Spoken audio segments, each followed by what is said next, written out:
আসসালামু আলাইকুম। নতুন রেসিপিতে সবাইকে স্বাগতম। আশা করি সবাই ভালো আছেন। আমিও ভালো আছি আলহামদুলিল্লাহ। দেশ ও দেশের বাইরে যে যেখান থেকে আমার ভিডিওটা দেখতে শুরু করেছেন, আশা করছি আজকের রেসিপিটা আপনাদের কাছে অনেক বেশি ভালো লাগবে আর উপকারে আসবে। আর আজকে তৈরি করে দেখাবো চিকেনের একটা রেসিপি, তাও গন্ধ ছাড়া। গন্ধ কিভাবে মুক্ত করবেন চিকেন থেকে, তার একটা টিপস থাকবে ভিডিওর প্রথমেই। এই যে আমি চিকেন নিয়েছি আমার রান্নার জন্য যতটুকু প্রয়োজন, আর কেটে ধুয়ে পরিষ্কার করে নিয়েছি চিকেনটাকে। আর এর সাথে আমি দিয়ে দিব 3-4 ফালি লেবুর রস। চিকেন যতটুকু ওই হিসেবে লেবুর রসটা দিতে হবে। আর লেবু যদি না থাকে সেক্ষেত্রে ভিনেগার দিয়েও করতে পারেন এই কাজটা। তাতে করে কিন্তু এর মধ্যে আর গন্ধটা থাকবে না। চিকেন রান্না করার পর অনেক সময় কিন্তু গন্ধ লাগে, গন্ধ লাগলে কিন্তু খেতে ভালো লাগে না। আর 3-4 ফালি লেবুর রস দিয়ে এর সাথে আমি দিয়ে দিলাম 1 চা চামচ পরিমাণ, 1 চা চামচ থেকে একটু বেশি দেব লবণ দিয়ে খুব ভালো মতো লবণ এবং লেবুর রসটা চিকেনের সাথে হাত দিয়ে ডলে ডলে মিশিয়ে নিতে হবে। আর এটা কিন্তু বেশিক্ষণ করা লাগবে না, 2-3 মিনিট করলেই হবে। আর হয়ে গিয়েছে। আর এরপর যে আমি পানি দিব, পানি দিয়ে আবার একটু কষলে কষলে ধুয়ে নেব। আর দেখেন কীরকম একটা ঘোলা পানি বের হয়েছে চিকেন থেকে।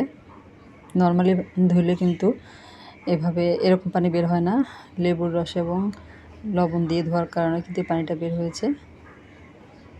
আর এটা আমি আরও 3-4 বার করে ডলে ডলে ধুয়ে নেব পানি দিয়ে। কয়েকবার পানি বদলে বদলে ধুয়ে পরিষ্কার করে নিয়েছি চিকেনটাকে। এই যে হয়ে গিয়েছে। আর এখানে নিয়ে নিয়েছি কাঁঠালের বিচি। কাঁঠালের বিচিটাকে লাল চামাটা আমি এরকম কেটে বাদ দিয়েছি। আর এখানে আমি আমার প্রয়োজন মতো নিয়েছি, আপনারা চাইলে একটু বেশি নিতে পারেন। চিকেন অনুপাতে কাঁঠালের বিচিটা নেবেন। আর কাঁঠালের বিচি দিয়ে কিন্তু চিকেনের রেসিপি খেতে অনেক বেশি ভালো লাগে। চলে এসেছি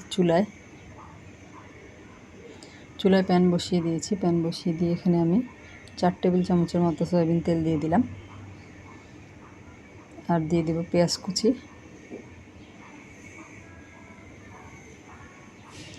আর পেঁয়াজের পরিমাণটা একটু বেশি দিতে হবে। আমি এখানে হাফ কাপ থেকে একটু বেশি পেঁয়াজ ব্যবহার করব। আর পেঁয়াজটা আমি নেড়ে চেড়ে ব্রাউন করে ভেজে নিব।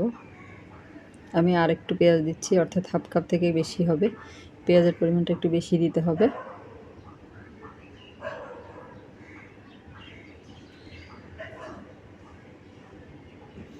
আর যারা আমার চ্যানেলে নতুন আজকে প্রথম ভিডিও দেখছেন, যদি রেসিপিটা আপনাদের ভালো লাগে আর আমার চ্যানেলটাকে সাবস্ক্রাইব করা না থাকে, সেক্ষেত্রে আমার চ্যানেলটাকে সাবস্ক্রাইব করে পাশে থাকা বেল বাটনটা অল অপশনে ক্লিক করে দেবেন। তাতে করে আমি পরবর্তীতে যত ভিডিও দিব তার নোটিফিকেশন সবার আগে আপনাদের কাছে পৌঁছে যাবে। নতুন নতুন রেসিপির জন্য আমার এই চ্যানেলটাকে সাবস্ক্রাইব করে পাশে থাকতে পারেন।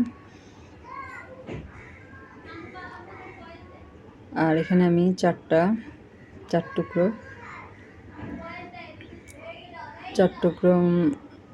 তেজপাতা দিয়ে দিলাম এলাচ, দারচিনি, লবঙ্গ।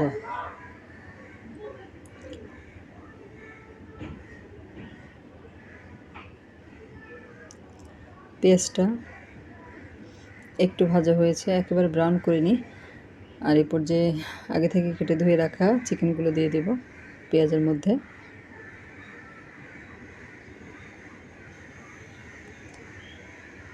আর চিকেনটাকে নেড়ে চেড়ে পেঁয়াজ এবং তেলের সাথে ভেজে নেব।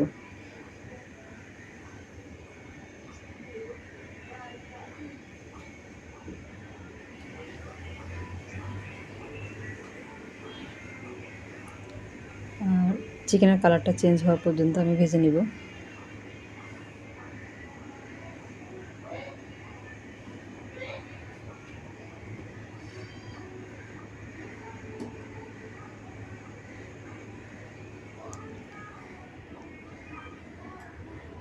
আর এখানে চিকেনের সাথে আমি লবণ দিয়ে দিব।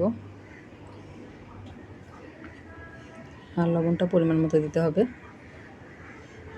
লবণটা দিয়ে চিকেনের সাথে মিশিয়ে নিব।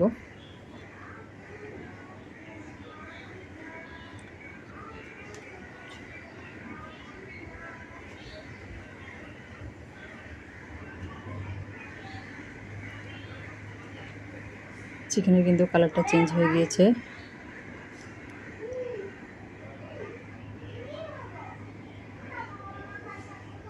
আর কালার চেঞ্জ হওয়া পর্যন্ত কিন্তু এটা ভেজে নিতে হবে।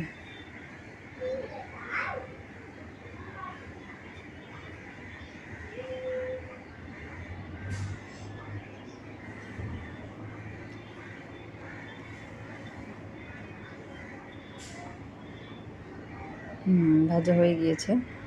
আর এই পর্যায়ে আমি মশলা অ্যাড করব। প্রথমে দিয়ে দিব আদা এবং রসুন বাটা,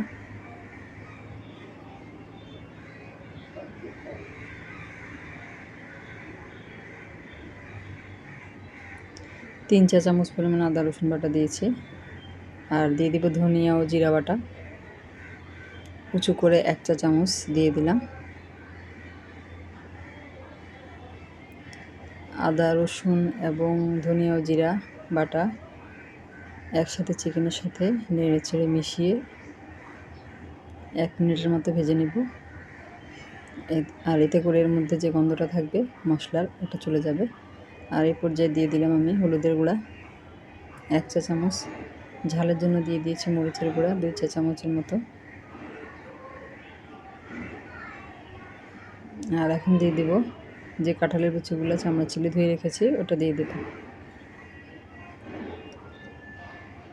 দিয়ে সব কিছু একসাথে মিশিয়ে নেব।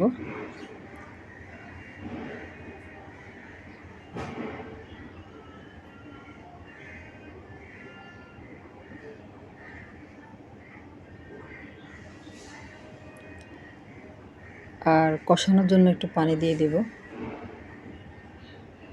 এখানে আমি টমেটো পেস্ট দিয়ে দিলাম চা চামচে 3 চা চামচের মতো, মিশিয়ে নেব। আর আপনারা চাইলে আস্ত টমেটো ব্যবহার করতে পারেন। আমার কিন্তু সব তরকারিতে টমেটো দেওয়া লাগে।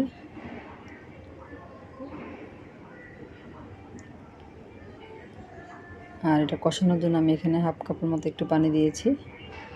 একটু পানি দিয়ে নেড়ে চেড়ে মিশিয়ে আমি এটা ঢাকনা দিয়ে ঢেকে কষিয়ে নেব।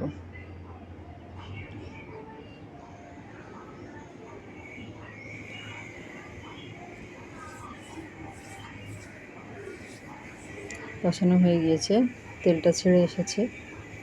আর আবার একটু নেড়ে চেড়ে মিশিয়ে নেব।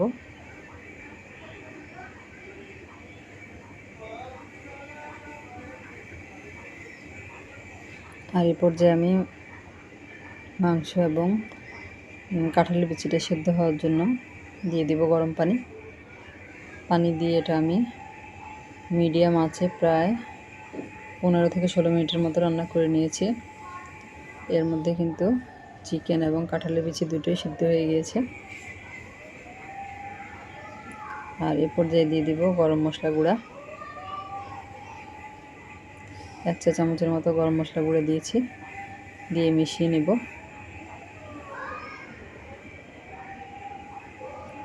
সবই কিন্তু সিদ্ধ হয়ে গিয়েছে। আর আমি সামান্য একটু ঝোল রাখবো।